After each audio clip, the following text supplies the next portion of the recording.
Bonjour Elodie. Bonjour Caroline. Je suis très contente d'être avec vous aujourd'hui pour échanger sur votre parcours de thérapeute. Est-ce que je peux vous laisser vous présenter en quelques mots tout d'abord? Oui, bien sûr. Donc, je suis Élodie Gelsomino, je suis naturopathe à Marseille. Une activité voilà, que j'exerce depuis quelques années, sachant qu'auparavant, je faisais un truc qui n'avait rien à voir. Voilà. Est-ce que vous pouvez nous en dire un peu plus justement sur cette reconversion? Ouais, bien sûr. En fait, je travaillais dans l'univers du marketing et de la communication. Voilà, j'ai travaillé pendant 5 ans, dans la mode, dans une agence de tendance. Donc on imaginait les tendances de mode, à venir pour les marques, pour qu'elles développent leur collection. Et après, j'ai travaillé en marketing, donc cette fois-ci côté cosmétique, donc plutôt dans tout ce qui est développement des produits. Voilà, donc j'ai toujours eu quand même un parcours, on va dire, assez orienté féminin que je retrouve aujourd'hui dans ma pratique parce que j'accompagne beaucoup de femmes. C'est vrai que ça a été pour moi quand même un vrai enfin voilà, une vraie reconversion, un vrai tournant. Mmh. Génial. Et qu'est-ce qui vous a amené justement à vouloir devenir naturopathe? Ce qui vous a guidé sur ce chemin? Bah, c'est vraiment, pour le coup, moi, dans le chemin de mon évolution personnelle, au fur et à mesure des années, je me retrouvais de moins en moins dans mon métier, notamment en termes de sens, de valeurs, d'éthique. En parallèle, à ce moment-là, j'ai commencé à avoir aussi des problématiques de santé. Donc, j'avais des problèmes digestifs, je commençais vraiment à avoir un mauvais sommeil, donc pas mal d'insomnie et des problèmes de peau. C'est à ce moment-là, en fait, que je me suis tournée, vers la naturopathie. Donc, j'ai, à ce moment-là aussi découvert, voilà, tous les bienfaits. Ça a très bien marché sur moi et en parallèle, en fait, j'ai aussi fait donc, en fait, un bilan de compétences pour aussi Mmh. savoir où j'en étais et au départ, j'envisageais pas une reconversion totale, mais petit à petit, au fur et à mesure des séances, en fait, c'est ce qui est ressorti pour le coup, la naturopathie s'est vraiment imposée, en fait, c'était une évidence, quoi. Après l'avoir testée et en plus de ça, en voyant, bah, voilà, au fur et à mesure des séances, du bilan de compétences qu'il me fallait des valeurs autour de l'humain. Moi, le bien-être, la santé, la beauté, ça a toujours été des valeurs aussi très importantes. Ça s'est imposé petit à petit et ouais, c'était évident et j'ai vraiment suivi mon instinct, mon cœur, là, pour le coup et je me suis lancée. Voilà. Génial. Alors, pour revenir à votre lancement justement, comment ça s'est passé? Comment vous êtes passé du coup, de votre ancien rôle, au nouveau, celui d'auto-entrepreneur en fait, où, vous avez dû vous faire connaître et comment ça s'est déroulé? Bah, ça s'est fait petit à petit. Donc, déjà, j'ai déménagé après enfin, en fait, j'habitais à Paris il y a encore 2 ans. J'ai déménagé à Mmh. Marseille et là, en fait, j'ai eu une opportunité de cabinet tout de suite. Ça faisait à peine un mois que j'étais là. Donc du coup, au départ, j'étais un peu, comment dire? J'étais un peu en doute aussi parce que, bon, en fait, le cabinet cochait vraiment toutes les cases, mais en même temps, je venais juste d'arriver dans la ville, je connaissais pas très bien, il fallait aussi que je me lance et donc finalement, en fait, j'ai pris ce cabinet. Donc déjà aussi le fait de travailler en pluridisciplinaire, ça permet aussi donc de développer, du bouche à oreille, de pouvoir aussi rediriger certains clients, vers, par exemple, moi j'ai dans mon cabinet une sophrologue, Mmh. je vais avoir aussi, une personne qui fait de l'énergétique chinoise. Voilà, en fait, on travaille aussi, comme ça en réseau. Donc il y a eu enfin déjà le cabinet pluridisciplinaire. Ensuite, les réseaux sociaux qui ont été très importants aussi pour moi. Surtout que quand, j'ai voulu ouvrir le cabinet, c'était le premier jour du premier confinement. Mmh. C'est vraiment, je suis tombée sur la date, voilà. Donc du coup, bah, ça force aussi à être créatif, à trouver d'autres leviers. Donc j'ai commencé à faire des conférences, online gratuites avec, une association qui s'était montée à l'époque pour partager les savoirs, qui s'appelait WeShare. Et en fait, j'ai commencé à me faire connaître comme ça, à avoir mes premiers clients aussi. Mmh. Après, j'ai aussi, fait des conférences et des ateliers, bien-être avec, donc ça, c'était avant l'installation vraiment dans le cabinet en tant que naturopathe. Donc c'était toujours avec la naturopathie, mais avant le cabinet. Là, j'ai fait ça dans des écoles de commerce, des ateliers aussi de développement personnel.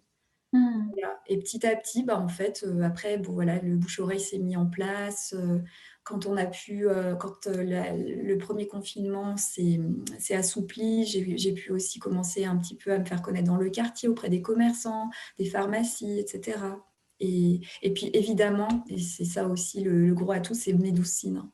Clairement, qui m'a vraiment beaucoup aidée. Mmh. Génial, on y reviendra un petit peu après. Pour, revenir sur les réseaux sociaux, est-ce qu'aujourd'hui vous avez une stratégie en place? Est-ce que vous avez prévu, vous prévoyez les choses en amont ou est-ce que ça se fait au fil de l'eau? Il y a des grandes thématiques qu'on peut prévoir, hein, comme un espèce de calendrier édito. Donc, par exemple, en ce moment, voilà, c'est le printemps, donc ça, c'est sûr que là-dessus, il y aura forcément à un moment donné une communication, ça me paraît évident. Donc, avec les saisons, puisque c'est très lié aussi la naturopathie à la saisonnalité. Des fois, après, il y a des choses qui arrivent aussi vis-à-vis de l'actualité, donc ça, on l'anticipe pas forcément. Et après, donc moi, j'ai eu la chance, en fait, aussi à travers les réseaux là en fait, de développer des partenariats avec en fait, avec une personne assez connue qui s'appelle Louise Chabat, qui est une instagrammeuse et en même temps, en fait, elle est aussi thérapeute. Elle organise des ateliers de transformation.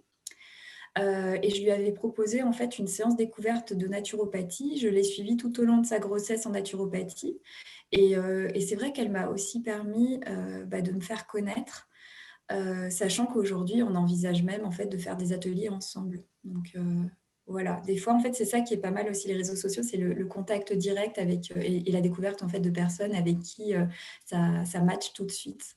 Mmh. Top. Et justement, en parlant de réseau, vous construisez actuellement un réseau de professionnels, d'autres thérapeutes avec qui échanger. Pour vous, c'est important le réseau? Ah, c'est très important, ouais. C'est très important, donc déjà, j'ai gardé un réseau de naturopathes, donc des personnes avec qui j'ai suivi mes études où en fait, là, pour le coup, on se fait comme une sorte de comment on appelle ça? Intervision. Enfin, en fait, on Mmh. échange, en fait, sur nos pratiques, sur aussi, par exemple, certains protocoles, des choses comme ça, voir les résultats, parler, de certaines cures. Donc là, vraiment, en fait, on est très réactives les unes par rapport aux autres. Vraiment, on s'entraide. Et évidemment aussi d'autres thérapeutes avec après d'autres, spécialités. Donc ça, à travers le cabinet pluridisciplinaire, mais pas que. Ça va être Mmh. aussi, par exemple, voilà, j'ai un super pharmacien à Marseille qui est aussi phytothérapeute. Bah, souvent, ça nous arrive d'échanger, pour, justement certaines tisanes, des choses comme ça.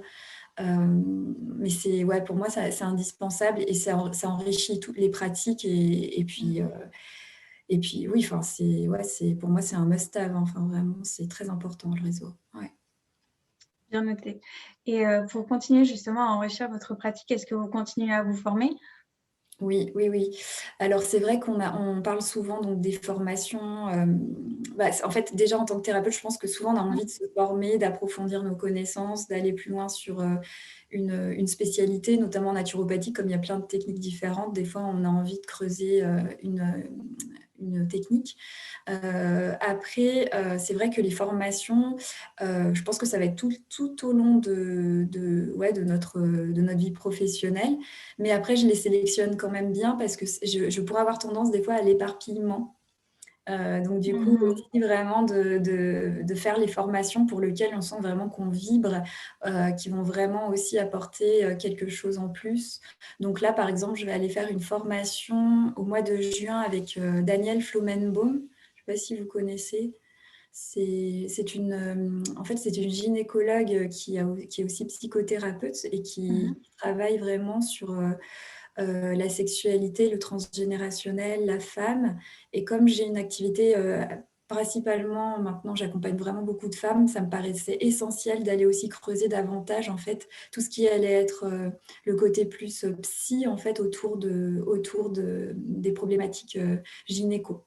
Voilà donc ça va être la formation, du 1er semestre 2021. Formidable. Et est-ce que vous avez, à part cette formation-là, d'autres projets, des choses, que vous souhaitez mettre en place cette année? Oui, alors là, je vais aussi donc, et je le fais donc avec d'autres thérapeutes aussi, enfin d'autres Mmh. naturopathes. On va créer en fait une communauté, bon c'est à venir là bientôt, une communauté mais sur Instagram, hein, justement sur les réseaux Oui. sociaux autour de la féminité, sacrée. Voilà, qui est aussi le sujet en parallèle d'un livre que je suis en train d'écrire. Et en fait, on est en train donc du coup de monter cette plateforme où les femmes pourront vraiment venir en fait, échanger, partager, se relier, découvrir aussi des savoirs, ancestraux et cetera. Et on va aussi donc créer des cercles de femmes, dans différentes villes. Mmh. Notamment moi je vais en faire en fait à Marseille, prochainement. Voilà. Top. Et comment vous jonglez du coup, entre, puisque vous avez pas mal de choses, dans votre planning, entre les consultations, les actions de communication que vous menez, mais aussi du coup vos projets. Comment est-ce que vous vous organisez pour gérer tout ça?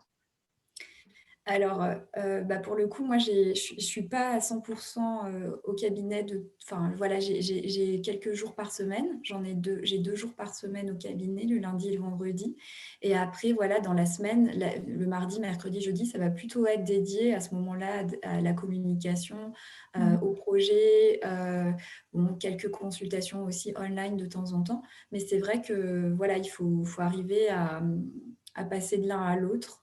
Mais enfin, pour le coup, ça me pose pas trop de problèmes. J'aime plutôt ça. J'ai toujours eu, ce côté assez multitâche, en fait et du coup, j'aime beaucoup cette grande liberté, finalement, de pouvoir aussi modeler le planning, comme on le souhaite. Ouais. La liberté de l'auto-entrepreneuriat. Voilà, il y a beaucoup je trouve que c'est le vrai atout, c'est cette liberté, d'organiser ses journées, comme on le veut. Génial. Hem, alors si je vous demandais de partager un peu, les motivations qui vous animent, dans votre métier, ce qui vous guide, au quotidien, dans votre pratique et dans votre métier, qu'est-ce que vous souhaiteriez partager?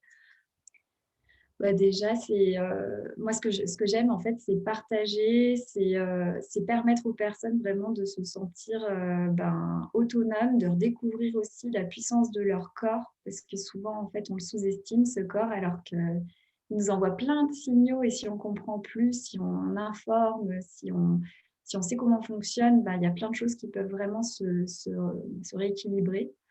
Donc je dirais, ouais, le partage, vraiment, ouais, c'est cette notion aussi de rencontre. Moi, Mmh. j'adore en fait, ben, accompagner les personnes, mais en fait, à chaque fois, c'est vraiment une rencontre. Essayer de comprendre l'autre, de lui donner en fait aussi, nous, tout ce qu'on peut pour pouvoir l'aider.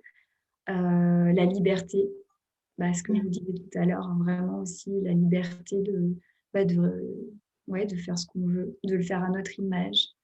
Hem voilà, je dirais vraiment ça, partage, rencontre et liberté.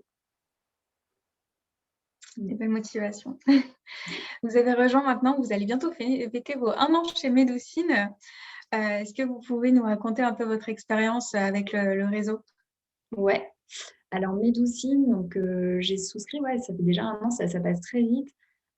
J'ai eu une très bonne expérience, donc à l'époque, je me souviens plus comment s'appelait cette personne, mais c'était une dame en fait qui m'a donc vraiment qui a vraiment pris du temps pour m'expliquer comment fonctionnait le réseau et les plus aussi du réseau. Donc parce que Médoucine, c'est pas juste l'agenda. Ce que je trouve aussi qui est formidable en fait, c'est que c'est vraiment une vraie, pour le coup, communauté d'entraide aussi pour le thérapeute. Ça permet aussi de donner plein d'outils. Ouais, il y a plein d'outils, de nous permettre aussi, même de nous former vis-à-vis de la communication. Il y a des webinaires, des choses comme ça. Donc, pour moi, ça a été vraiment, un vrai plus, sachant qu'avant, j'étais sur une autre plateforme dont je Mmh. ne dirais pas forcément le nom, mais en tout cas, qui était très commerciale finalement et j'avais pas du tout ce service et cette entraide. J'ai beaucoup Mmh. apprécié aussi pour me lancer le fait d'avoir un photographe qui vienne au cabinet, une personne qui rédige, l'article, la biographie, parce que c'est vrai que quand on se lance au début, on a tellement de choses à mettre en place que là, ça permet aussi d'alléger vraiment, ce travail-là et d'avoir un résultat pro aussi. Donc ça, j'ai beaucoup apprécié Et après, aujourd'hui, l'agenda, je ne pourrais plus m'en passer. Enfin, pour moi, c'est vrai que c'est extrêmement pratique. J'ai l'application sur le téléphone. Dès que je suis en consultation, ça me permet de reprogrammer tout de suite un rendez-vous, de l'avoir, que la personne ait aussi le rappel du SMS. Un vrai plus aussi, pour moi, c'est les avis. Mhm. Les avis que les personnes peuvent laisser. Parce que derrière, finalement, c'est comme un restaurant. Enfin, s'il y a pas d'avis, ça peut paraître suspect. Alors pourtant, la personne peut être, géniale, hein, mais je trouve que c'est un vrai plus et donc du coup, même ces avis, de pouvoir communiquer dessus. Mmh, Mhm. fréquemment, souvent, ça m'arrive de prendre en photo, en fait, de prendre en photo les avis et de pouvoir les repartager sur les réseaux sociaux. Et ça permet comme ça aussi, de se faire connaître, de voir aussi pour les personnes qui nous suivent, comment on travaille. Enfin, je trouve qu'il y a rien de mieux que d'avoir les mots, des personnes accompagnées pour décrire vraiment l'accompagnement, quoi. Ouais. Mmh. Et c'est vrai que c'est un vrai gage de confiance au final et de preuve sociale qui apporte tout de suite un plus non négligeable. Ça. Et Et si, puis pardon, oui, ouais, et j'allais dire une dernière chose et c'est le référencement aussi que Médoucine apporte. C'est vrai que ça, je l'ai pas souligné, mais c'est important, ouais. si un praticien aujourd'hui venez vous voir et vous disiez qu'il hésite à rejoindre le réseau Médecine, qu'est-ce que vous lui diriez? Je lui dirais déjà que dans toutes les enfin, que pour moi, pour avoir testé plusieurs plateformes de rendez-vous, c'est vraiment une plateforme, qui est très bien, avec une équipe, qui est humaine, qui est là quand on en a besoin. Je lui dirais aussi que le plus, voilà, c'est d'avoir des avis, c'est l'image enfin, la légitimité que ça donne, le sérieux que ça donne, la légitimité parce qu'en fait, voilà, on est quand même, présélectionnés parmi, Mmh. enfin, il y a quand même une vérification aussi des diplômes, il y a des recommandations qui sont demandées par des professionnels avec qui on a travaillé. C'est vrai que, voilà, on demande, l'école et cetera. On s'assure quand même de la qualité de la formation du thérapeute. Donc c'est un vrai gage de qualité. Ça, plus moi je trouve vraiment après je lui dirais: vas-y parce que tu vas avoir des supers avis et enfin des super avis si tu es bon bien sûr, mais tu vas avoir des avis, ça va te permettre toi aussi de pouvoir communiquer et de ouais, voilà, je pense que je lui dirais ça, puis une bonne prise en main de l'agenda. Mmh. Ouais. Merci pour vos retours.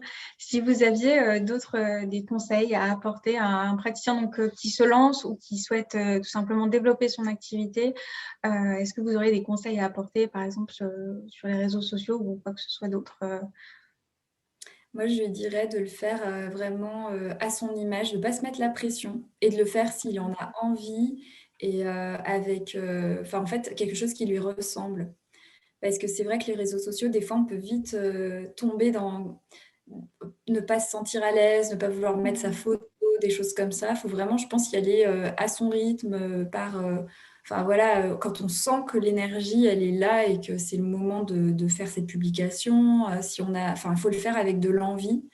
Je pense en tout cas sur les réseaux sociaux. Après, il y a pas que les réseaux sociaux aussi pour se faire connaître, hein. Il y a plein d'autres choses. Donc en fait, c'est à chacun, je pense, de trouver son vecteur de communication. Donc ça peut être à travers, par exemple, aussi, la vie de quartier, enfin, vraiment la prospection, enfin, je pense que c'est aussi très important. Ça peut être à travers aussi, le référencement, l'écriture du coup d'articles consistants, ça peut être aussi, en écrivant justement des articles. D'ailleurs, Médocine propose de le faire. On Mmh. peut on peut rédiger des articles, mais aussi d'autres, voilà, d'autres magazines de santé, des choses comme ça.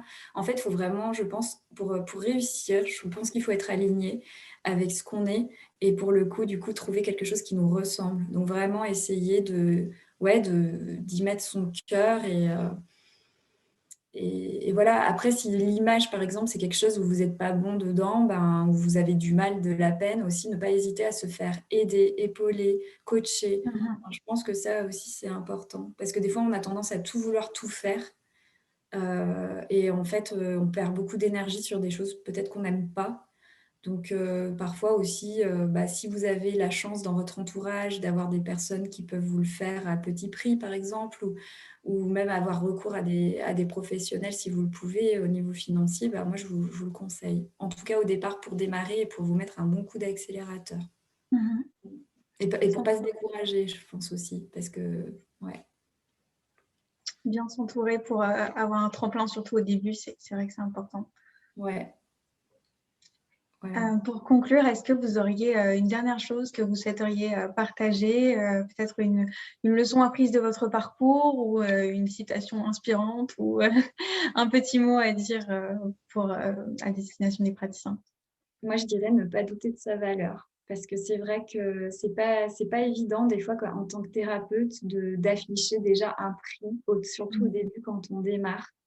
Parce qu'on se sent pas encore légitime. On se sent, des fois, ouais, trop fragile, on est tout frais, et cetera. En fait, ne pas douter de sa valeur et déjà juste en tant que thérapeute, en fait, juste offrir son écoute à la personne, c'est déjà énorme et c'est déjà, en fait, c'est déjà une énorme source de valeur, en fait, sans s'en rendre compte. Donc, voilà, enfin, je dirais ça, ne pas douter de sa valeur, croire en soi et oser. Après, voilà, oser, s'il y a quelque chose qui vous donne envie, une initiative, mais même vous vous dites: «Oh là, mais peut-être pas tout de suite» et cetera. Des fois aussi un petit coup de pied aux fesses c'est vraiment si vous ressentez l'élan, passez tout de suite à l'action, en fait, derrière. Ne remettez pas à demain.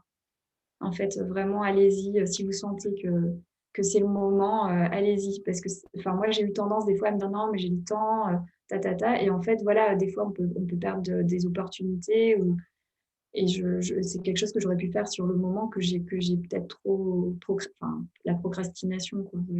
Mmh. Des paroles motivantes pour passer à l'action. Merci beaucoup, Élodie, pour ce moment et d'avoir partagé votre parcours de thérapeute. Ça a été un vrai plaisir d'échanger avec vous aujourd'hui. Merci Caroline, c'était un plaisir partagé. Merci beaucoup. Donc, les thérapeutes qui regardent cette vidéo peuvent bien sûr vous retrouver sur Médoucine et puis sur les réseaux sociaux. Et puis, je vous dis à très bientôt. À bientôt.